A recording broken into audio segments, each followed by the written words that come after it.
Senator Cruz of Texas was asked about O'Rourke's challenge to him. Here's what Cruz had to say. I think it's the sign of the times nationally that the extreme left, they're really angry and they're energized, and we're seeing that in Texas. Well, that's on the roof here. I mean, what do you make of this race? I've been sensing that Beto O'Rourke has got more guts than most people have ever had in their life. He's taken on a guy that nobody could beat, and yet he's fallen. He's a little bit behind him, and he's sort of stuck there. It seems like the race is stabilized with him trailing by about 5 points, and that 5 points is a huge amount to make up in a state as populous as Texas. I can say I've been covering politics in Texas for a long time, and I've lived it as a kid, and I've never seen a race like this before. What could turn him? Because I say he seems to be so damn attractive as a candidate. The Kennedy connection's obviously been mentioned. He's getting out the people in the crowds. How do you translate those crowds to voters in the booth? Well, what I do wonder when we look at these polls, look at these crowds. These people in most states would die for this kind of enthusiasm. I've been to these events. It feels like New Hampshire a week out before a presidential primary.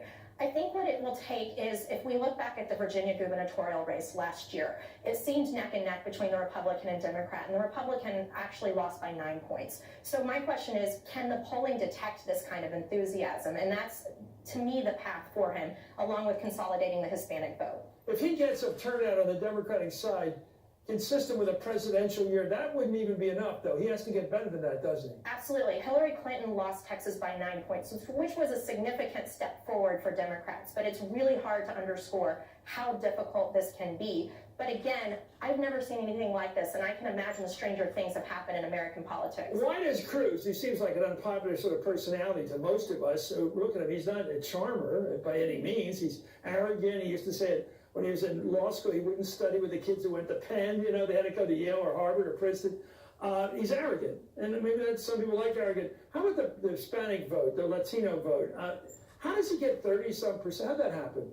Well, I think one thing to remember is the name Cruz is Hispanic, and in South Texas, in the Rio Grande Valley, your last name is extremely important among those Hispanic voters. And while Beto has a Spanish nickname, his last name is Irish, and so that is one thing. But also, the Hispanic voting bloc in Texas is not monolithic. There is a anti-abortion group within that sector. Sure, I understand that. And so it's Texas is just so complex, and sometimes it's just not black or white. Well, this is a hell of a race. This may be the #1 race in the country.